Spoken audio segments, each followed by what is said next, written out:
प्रसार भारती अभिलेखागार की प्रस्तुति सदाबहार सुनहरे दौर का अनमोल खजाना।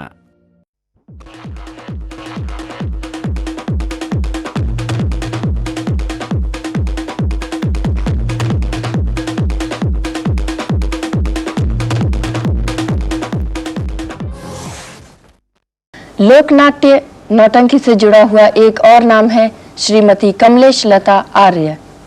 कमलेश लता आर्य श्रेष्ठ कलाकारों में से एक हैं, जिन्होंने इस क्षेत्र में अपना एक अलग ही स्थान बना लिया है। श्रीमती कमलेश लता आर्य, हाथरस शैली का जिक्र आते ही उनका नाम अपने आप इस शैली से जुड़ जाता है। उत्तर प्रदेश सरकार ने भी श्रीमती कमलेश लता आर्य को संगीत नाटक अकादमी पुरस्कार द्वारा सम्मानित किया है। इसके अलावा भी श्रीमती कमलेश लता आर्य को कई और सम्मान मिल चुके हैं। आज हमारे साथ हमारे स्टूडियो में वे मौजूद हैं।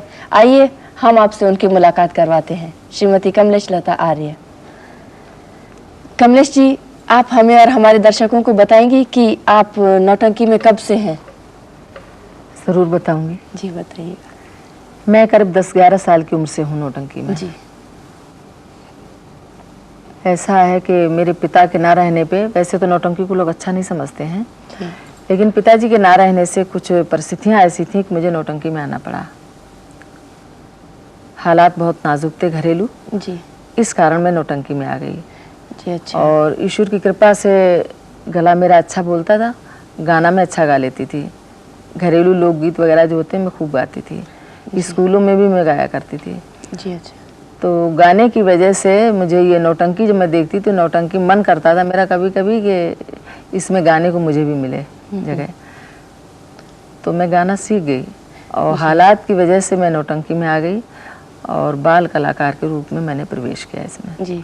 अच्छा कमलेश जी, आप तो नौटंकी की हाथरस शैली से संबंध रखती हैं, हमें इसके बारे में कुछ बताएंगी? हाथरस शैली से संबंध रखती हूँ इसके बारे में। वैसे मैंने नाटक भी किए हैं, कानपुर शैली की नौटंकी भी की है। जी। अच्छा। और अब हाथरस में हूँ।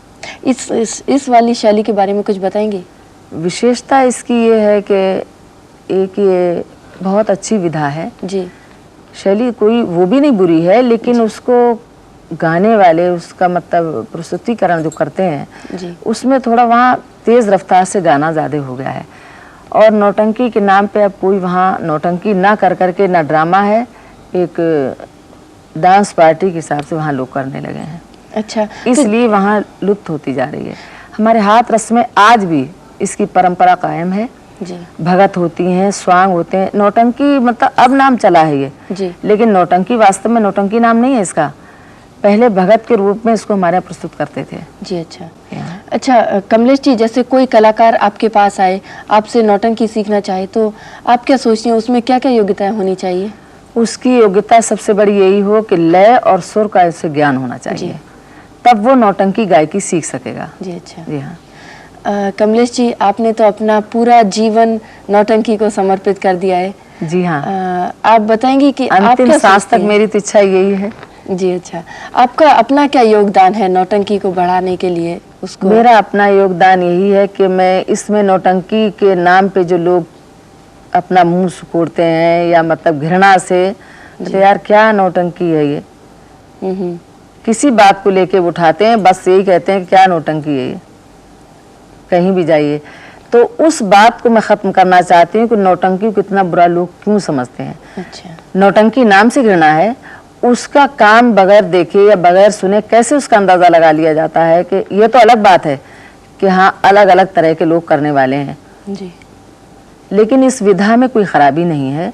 इसलिए मेरी इच्छा ये है कि इसकी उन्नति हो और जो गंदी नज़र से लोग देखते हैं, घृणा से देखते हैं, तो वो बात ना रहने पाए। जी। अच्छा, बस मेरी यही कोशिश है और समझ लीजिए यही योगदान है। अच्छा कमलेश जी, हर आदमी की जिंदगी में खट्टी मीठी यादें जुड़ी होती हैं। हर एक के जीवन में कोई ना कोई बात ऐसी होती है, जरूर होती है, जिसे हम कभी नहीं भूलते हैं। आपके साथ भी ऐसा कुछ हुआ होगा? इतनी घटनाएं घटी हैं कि याद करें तब भी याद नहीं रहती हैं। किस लिए? कि वो एक से एक जुड़ी हुई हैं घटनाएं सारी। इसमें परेशानियां बहुत होती हैं। जी।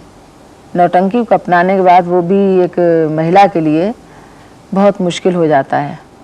जी, सिर्फ महिला के लिए क्यों मुश्किल होता महिला है? के लिए इसलिए कि एक लड़की जात जो है उसको आम जनता के सामने काम करने में, आप तो आज जमाने की रफ्तार देख रही हैं जी हाँ, कि कोई भी लड़की चाहे अच्छे भले घर की हो और चाहे वो किसी नाच गाने से या किसी और से जुड़ी हो, जी। फिर भी वो टॉन्टिंग करेंगे लोग, जी हाँ, छींटे-कशी करते हैं, आवाज निकालते हैं गलत सलत।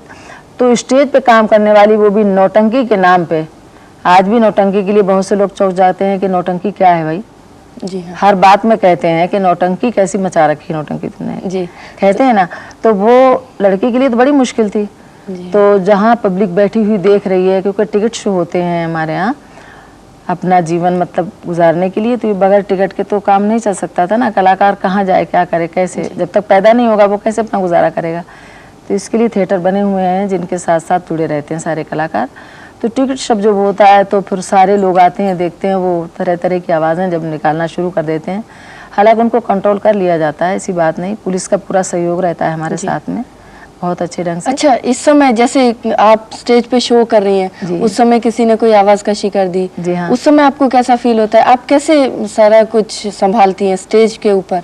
आपको भी तो अरे, कानों में आवाज आती है तो ये समझिए कि उस समय संभालना अपने आप को बड़ा मुश्किल हो जाता है। जी, लेकिन जब हम एक पात्र का काम कर रहे हैं तो उसे बखूबी अंजाम देना भी जरूरी है। जी हाँ, एक की आवाज पे अगर हम ध्यान देंगे तो आम जनता जो बैठी हुई है फिर उसका क्या होगा, जी, अच्छा, उसका ध्यान रखना पड़ता है, अपने आप को संभालना पड़ता है।